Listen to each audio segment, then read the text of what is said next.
It's the beginning of the week. Everyone and their mom are trying to get those mock drafts out, so it's time for us to mock them. Welcome back to Mock the Mock, where we take a look at someone else's mock draft. And I'm mocking, giving my views, thoughts, and opinions. And what's crack-a-lackin'? It's your boy Broshmo, just in case you did not know. So go ahead, become a bro and subscribe. Leave this video a thumbs up if you enjoy the content as always. Let me know what you think in the comment section below. Let's have that nice, beautiful football discourse. Special thanks to Manscaped for sponsoring the video. If you're looking below the belt and you're like, I could take a little off the top and I ain't talking about circumcision, then check out Manscaped. You get 20% off plus free shipping when you use promo code Broshmo at checkout. Manscaped. They've been scaping men for years. I don't know, that sounds weird. Let's go ahead and get into this sucker. It's Keith Sanchez with a mock draft from the Draft Network, and hey, always props to the Draft Network. They give me the prettiest thumbnails, so I'm gonna keep doing them. But let's go ahead and get into this current draft order. Should be no change at the top, meaning the Houston Texans here. They're taking Bryce Young, best quarterback in the class. Not much to talk about here. You're going to be seeing this mocked all over the place unless someone feels different about the quarterbacks in this class. Quarterback should be the pick for the Texans. On to number 2 being, we got a new number 2. See, I love looking at these mocks before I do my actual mock draft for the week because I love looking at the draft order. But we got the Seattle Seahawks via the Denver Broncos.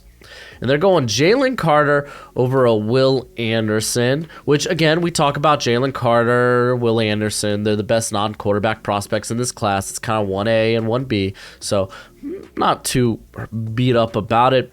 With their first pick in this mock draft, they continue to add high-level talent and draft Jalen Carter. Carter is a physically dominant player that has the upside to be one of the best tackles in the NFL. With this addition, Seahawks are well on their way to having a dominating defense. So it's like, yeah, I can't really, it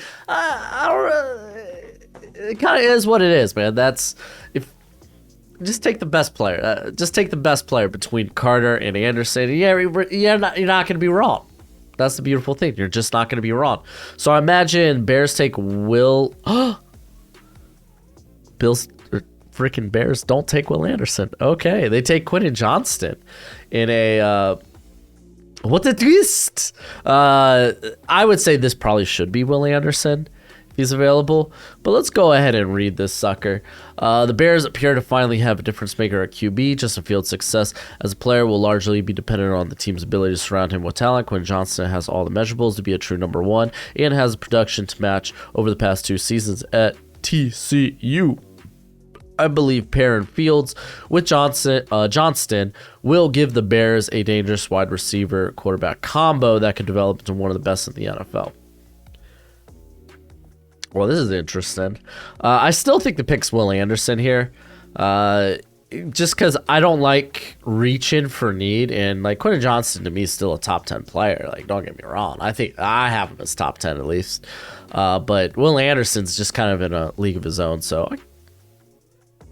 difference of opinion. The Detroit Lions go Will Anderson. Well, aren't y'all so lucky? So, okay, I gotta be real with Lions fans. It's not. I think I'm coming around to the fact that y'all don't have to go quarterback necessarily, at least with this first pick. And you could maybe let the draft fall to you if there's a guy maybe you're fancying. Like, Jared Goff's been really good this year. He really has. He's like a top 12 quarterback right now in the league. It's just I don't see the long-term answer with Jared Goff. For me, contract's still a problem, but if you're playing top 12, then you kind of warrant that $30 million cap hit. So, admittedly, probably I've been too tough on that because, like, you're not going to fix your defense through the draft necessarily per se. Like, not all your picks are going to hit. That's just kind of the reality of things.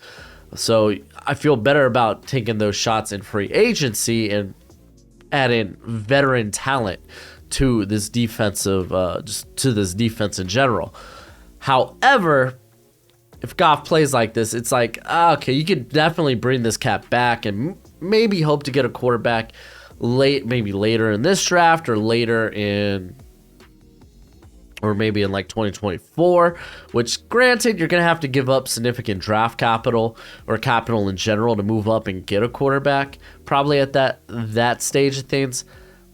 However, it might warrant it if you feel like you've already kind of surrounded this team with a lot of talent that, yeah, we could pitch a few picks and go ahead and get a quarterback there. So, like, I know a lot of Lions fans will be like, told you so, which is fine. It's fair. Go ahead and say, told you so. It's like, I think what really, for me, what it came around to was like, I've been starting Jared Goff like the past 3 weeks in my fantasy football league over Kyler Murray, and it's just been wonderful. I just don't think he is the final answer. He's not having, some people are saying he's having the best season of his career. Look at that Super Bowl season with the Rams. It's not the best season of his career, but he's having a good season. Do I think he could keep up this? I have my doubts. But as of right now, he might be he's a fine option. He's a fine quarterback to have. So there. Will Anderson, great pick up here. I don't think he should have been left here after the Bears pick, but hey, it's the draft. You never know what'll happen. All right, Philadelphia Eagles via the Saints. They go Myles Murphy, kind of like my next best player on the board here. That's not a quarterback. Love Myles Murphy. Eagles add into that defensive line. Keep saying Brandon Graham's getting up there in dog years, but dude's having a banger season. But adding a guy like Myles Murphy that straight up dude can play on the interior if you'd like him to. Like, he's a big boy. He's not a guy you want to do it consistently. It's not like he'd be a similar role would be Milton Williams, who's already on the Eagles. It's just you're getting a better player with better tools, better upside. But get him in that rotation, because we've been talking about how valuable having a deep rotation and pass rusher has been for teams like the Bills. That's been a big one. So Myles Murphy, next best non-quarterback prospect on the board. And it's at a position where it's like we could probably add more talent too. All right, on to the Arizona Cardinals. They go Christian Gonzalez. I get it that Vance Joseph might not survive. That coaching staff might not survive. However, in terms of like Christian Gonzalez, I don't think is a good scheme fit for Vance Joseph. However, with him possibly not being here, you might just go ahead and take who you deem the best corner on the board. A lot of people love Christian Gonzalez. It's kind of like, I think there's going to be a good debate who's the top corner in this class. When it comes to top like press man corner, it'd be Christian Gonzalez. Dude made Bruce Feldman's Freaks list. I know Dane Brugler absolutely loves this cat. So I like the Cardinals going with either pass rush or corner. In this case, corner is the top position on the board. All right, we got the Indianapolis Colts going Peter Skoronski. Oh my gosh. No, there ain't no way they say to hell with the quarterback position. Wherever they decide to take a quarterback, they will need a proper offensive line to protect them. Yeah, but just get your quarterback. You got CJ Stroud and then Will Levis. People think I hate Will Levis. Like, I'm just not I don't think he's a top 10 guy in this class. I think he can go top 10. I just don't think he is. Oh, excuse me. Whew. I mean, I get it. Yeah, add in more talent to an offensive line that's kind of regressed this season, but the call is still quarterback. CJ Stroud would be my pick here. I think the draft network's not that high on CJ Stroud though. I don't know. I guess we'll find out. Las Vegas Raiders go, what the heck? Andrew Voorhees? I love Voorhees. Like, if you've been with this channel since like last draft, a lot of y'all should know I love Andrew Voorhees. Like, this has been a cat that he's a top 50 prospect for me. I think you could slide him at the end of the first round, but holy moly, dude. Right here. Got Carolina next on the clock. That's probably quarterback, but I want to read this real quick. Voorhees plays with physical temperament and should bring a new identity to the Raiders' offensive line that has been lacking. Why? Hold on. While they have the star names, this season has exposed a lack of talent at other positions. One of those possibilities is offensive line. This is freaking wild. This is mind-boggling. I love Keith Sanchez. I think he's got a lot of good takes, and I love a lot of his scouting takes. This ain't one, homie. This ain't one. As the Usos say, we the ones and them the twos. This ain't one. This is a two right here. I love Voorhees, man, but like, dude, there's quarterback. We could talk offensive line, like offensive tackle. If anything, would be the pick here. Like, you could talk like a Tyree Wilson, a Brian Brazee. You could grab one of those corners because I think Rocky Asin's a free agent. So it's like, wow, dude, this is crazy. Carolina Panthers, they go Will Levis. Will Levis is the top quarter or the second quarterback off the board here. The dude's got a lot of tools. I was getting in a discussion in the comment section of my Mel Kiper big board video because this guy, I guess he was trying, like, we were going back with stats, right, when it comes to Will Levis, or at least the lack of help there for Will Levis. And it's like, you can't just pin this on all, like, the offensive line being bad. Because, like, you may look at it like, oh, okay, the offensive line wasn't necessarily that good for Will Levis this year. But you look at Hendon Hooker, who arguably had a much worse pass-protected offensive line, and what he did. And it'd be like, oh, well, he had weapons. It was like, Will Levis had weapons. They were just being overthrown. Like, Tavion Robinson's one of the more overthrown receivers on deep routes this past season. So it's like going back and forth, looking at like self-imposed sacks. Like, Will Levis is another leader in that category. And if you look, like, when it comes down to it, either you're sold on the tools, or you can't get around to the decision making. That's literally the debate with Will Levis. You're either gonna love the tools, or everyone's gonna love the tools, but some people aren't gonna be on board with the decision making, or at least the decision making he displayed this year. So I think more times than not, people are gonna look at him like, yeah, we could probably fix him if this is really just a between the ears thing, because this is a guy with a lot of talent. For me, I have a hard time coming around just to how bad the decision making was this year. Carolina Panthers, like I wouldn't take him over CJ Stroud. And I think Stroud gets a lot of hate, but it's like, inside of structure, this cat is amazing. Like, he's got such a great arm. He puts a lot of good touch on the ball. He's a very good decision maker. It's just like, you don't know how he, like, it just doesn't seem like he can improvise well. He's not great under pressure.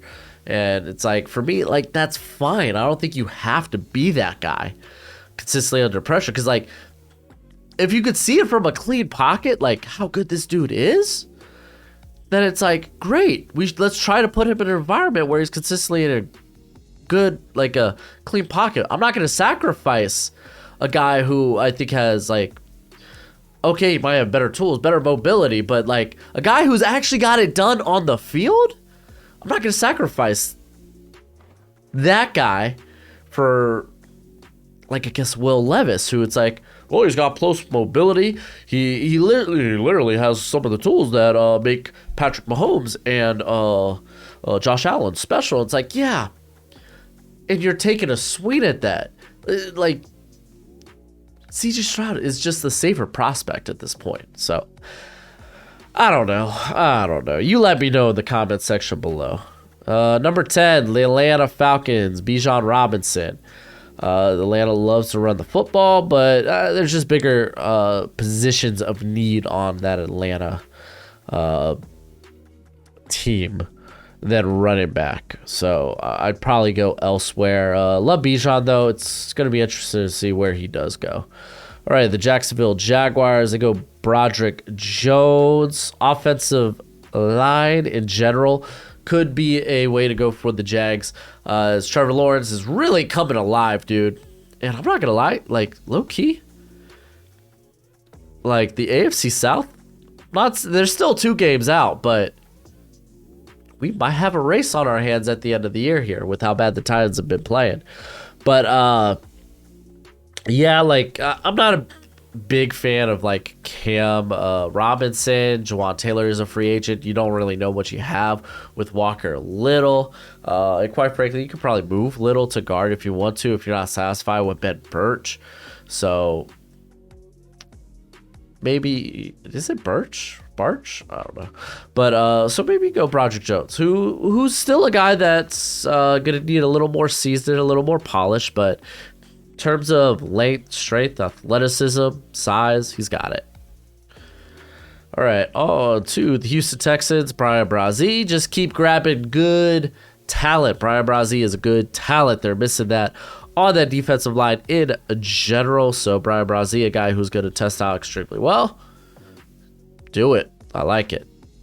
Pittsburgh Steelers, go Joey Porter. Hey, I like the idea of Joey Porter staying in Pennsylvania. Going to the Steelers, Mike Tomlin showed that he's very diverse with, or at least flexible when it comes to his coverage scheme. We could do cover 3. Hey, we could do man heavy. Like, so getting a guy that I think could be good at both. Joey Porter, I think, would be nice. You could also make a case for Cam Smith, because Cam Smith might be even a bit more scheme versatile than Joey Porter. But Joey Porter's a good prospect here. All right, Green Bay Packers, go Jackson Smith-Njigba. Okay. I'm not that high on Jackson Smith-Njigba. A lot of people, like, he doesn't. I think he's going to be a high-end slot player. If you plan on, if that's something you're looking for, then, dude, this is your cup of tea. Go for it. This is a cat that he's a very fluid athlete. He can create after the catch, and he's going to be prime in the slot. It's not like Justin Jefferson, who's like, the year before he played like 30 to 40% of his snaps outside of the slot before transitioning to like a very slot only guy for LSU in their championship year. And then he went on to the combine, tested out great. Jackson Smith's not in that same category. This was a cat who played 94% of his snaps in the slot in 2021. Looks like that number was going to be the same if he was healthy this season. He's not going to be a guy that tests out to the degree of Justin Jefferson. So this isn't a Justin Jefferson case. Let's not make that case. But I think Jackson Smith is going to be a guy who's going to probably be like a Cooper Kupp, like where he's going to play like 65% of his snaps in the slot. The other 35 he could probably play on the outside with like trips, or if you're playing like more of those bunch formations, so he could still get those free releases. They got Christian Watson, who honestly is a cat that they really like playing him in trips and getting him free releases and then using them on like crossers and such. And that's kind of been like tough to stop. But I don't know. This seems a bit early for Jackson Smith. If they think they can make it work, then I guess go for it. All right, Detroit Lions, go DJ Turner. Pause. This high? All right, hold up. Turner is an athletic player that can play man-to-man or zone and should step right in and become a starter to help upgrade the Lions secondary. There's better corners on the board. Like, Turner's fine, but I think he's better at a day 2 option. Like, I like Turner a lot. I don't think this might be a case where it's like, hey, let's just talk, like throw a guy in the first round just to talk about him. But like, I'm not talking about this guy as a top corner. I love DJ Turner. I was a big fan. He's one of like the best like press man coverage guys in this class. Holy moly, this is high for him. Wild. Los Angeles Chargers go Tyree Wilson. Dude, the talent fell. Might as well take a swing on it. I mean, you got Khalil Mack, you got Joey Bosa, but I mean, Wilson ends up being what they were probably hoping for in Jerry Tillery. So you could use Wilson in that. You could probably use Wilson like that. So not bad pick. He's available here. He's a guy that largely will go in the top 15, top 10. If he makes it here to 16, go for it. New England Patriots, Kobe Wooden. I like Kobe Wooden too. But again, this is another case where it feels too high for him. Is a big, physical, versatile lineman. You say big and physical and versatile, but he's a bit of a tweener. He's not an edge guy. He's a guy that is probably going to be playing in the 3 tech. And even then, you still probably want to put on a little bit more mass. I mean, going to the Patriots, they could use a guy like this and kind of figure out what his role is, where to use him. But this is another day 2 guy I feel like getting drafted too early. Seattle Seahawks go Isaiah Foskey. Big fan of Foskey. This cat, I think, has a very high floor. I see him in this like mid to late day 1 discussion. Like, you're getting just a very solid prospect who has upside, though will he achieve it? Kind of the question, but the dude's really good. At the bare minimum, you're getting a guy that can be a very good, at least edge 2 in the NFL. Tampa Bay Buccaneers, Michael Mayer. I kind of like K-Dot. I'm not going to lie. Michael Mayer, I mean, at this point, it's like that's the best talent on the board. Go for it. I like the idea of corner, pass rush. We could talk about Osiris Torrance here as well. You could make a case for quarterback. I'm pretty sure CJ Stroud's still on the board. Like, Tom Brady, he might not come back. Even if he stays, like, grabbing Stroud here, kind of be nuts. I don't know why Stroud's fallen. I can't wait to read that. Hopefully he is in this first round. I think he's in the pitcher, so at the beginning of the video. So he has to be in the first round. So there's just I like Mayer. If Stroud wasn't here, I'd be taking Stroud in a heartbeat. But if you're the Bucs, you're thinking about corner, you're thinking about pass rush as well. Tennessee Titans go Derek Hall, another guy I have day 2. I think he's gonna be the best used as a Y9 guy.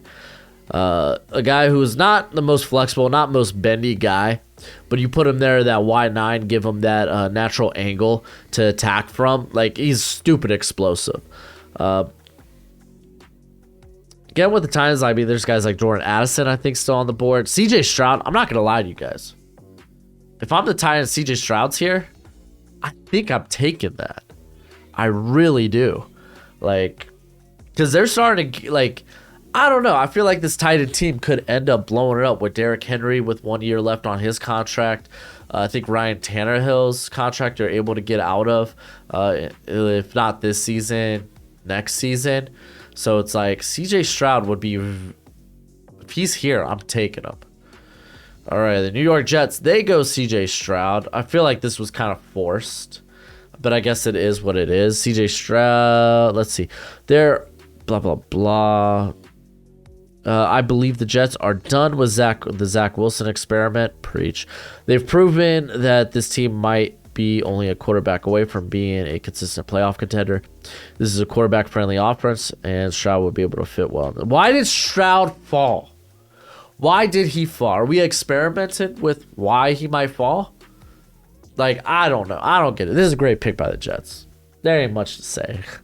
Washington Commanders, they go Anthony Richardson. Holy freaking moly. All right. Offensively, they have good receiving core. Brian Robinson is pounding at the run game.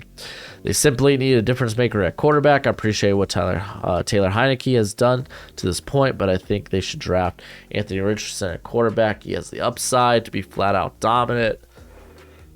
Excuse me. And I mean, if you think about it,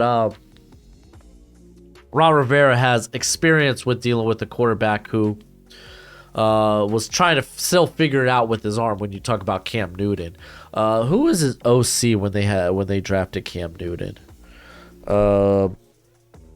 Ron Rivera's offensive coordinators with the Panthers. I imagine it wasn't Norval.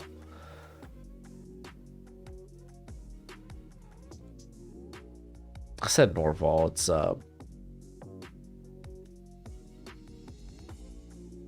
because Scott Turner is currently with Washington, right? It's Norv Turner's son or something like that.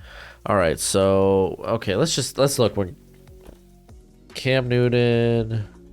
Just want to see your career. When were you drafted? Hey, you're 33. Look at you, Cam. All right, so it was 2011.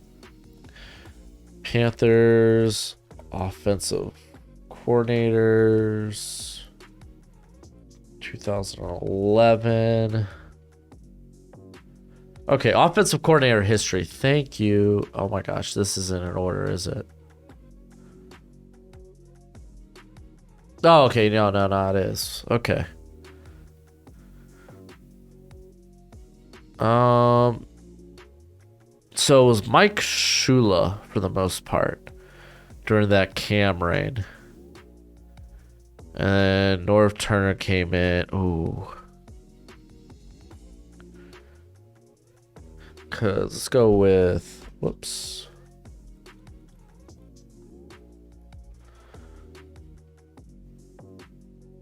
Okay, Mike Shula is currently with the Bills as assistant coach. But it is in fact Scott Turner, right? That's currently with Washington as the OC, yeah.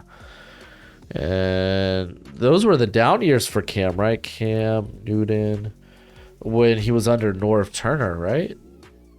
Oh, I should have put stats. Here, I just want to see it here real quick. Okay, to be fair, he didn't play a lot in. He played only 2 games in 2019, but my gosh, yeah, that. Yeah. So it was basically under Shula that where Cam Newton was good. See, I bring that up just because I feel like you might want a similar, like, I don't know, maybe like a Greg Roman, what he did with Lamar early on, what Shula did with Cam. That's kind of what you want to do with Richardson, at least if you expect him to start relatively early. I think this is a guy you're going to have to like probably sit for a year and a half. Let's see what the Giants are doing. Christopher Smith, Georgia, safety. I don't think they need safety play. Not more so than outside corner. So, man, I kind of like what they're doing as safety. Like Julian Love's played very good this season. I would still feel outside the corner because Keely Ringo's still available. I think Cam Smith's still on the board. I think that would be a spot I could think of. Osiris Torrance, honestly, it's not sexy, but makes a lot of sense if you're trying to get to put together that offensive line. We can talk receivers. Jordan Addison's still here, so it's maybe a spot. Miami Dolphins, they fulfilled their pick. Good for them. Denver Broncos, Emil Ekiyor, interior Alabama. He had kind of a down year along there with Javion Cohen, who actually is now transferring from Alabama. Ekiyor did he's got an NFL body. If he goes in day 2, it won't surprise me. But I got this guy as early day 3. To me, this ain't a good pick. Baltimore Ravens, Devin Witherspoon. I actually like this a lot. Marcus Peters is a free agent after next season. Cincinnati Bengals, Brian Branch. Yo. Because, I mean, Daxton Hill, could legit go anywhere. Brian Branch could honestly be a Von Bell replacement, but even then, it doesn't have to be. A lot of teams love using three safeties, so have them in a mix.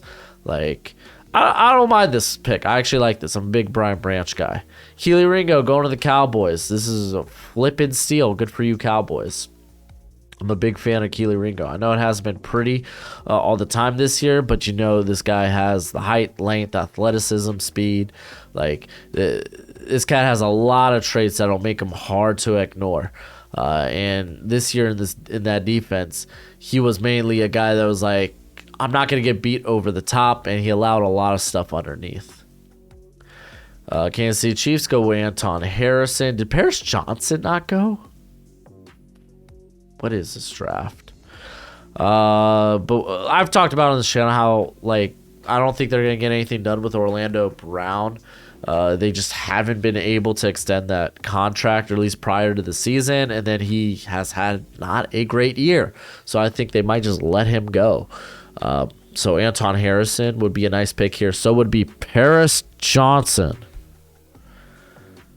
Minnesota Vikings, Jordan Addison. That would be mad fun.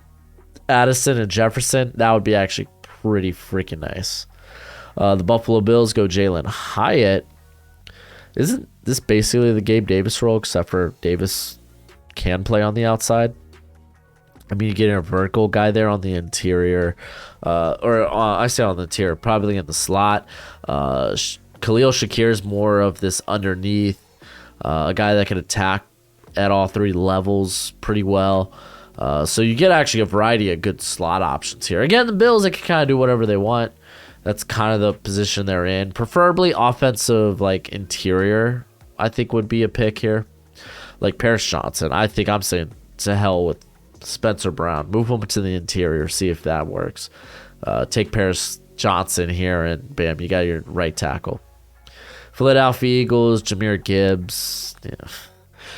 Miles Sanders is a free agent, guys. So let's just plug in running back with this last Eagles pick, because we can. I don't know. You let me know what you think. Like, I think it's wild that I don't think Cam Smith went. Paris Johnson not going is kind of nuts. Let me just check, make sure Paris Johnson did not decide not to declare before I say anything. Okay, I don't see news that he decided to return to school, so unless I missed him, I think it's wild that he didn't go in this draft. This draft was wild. This mock was, it was a ride.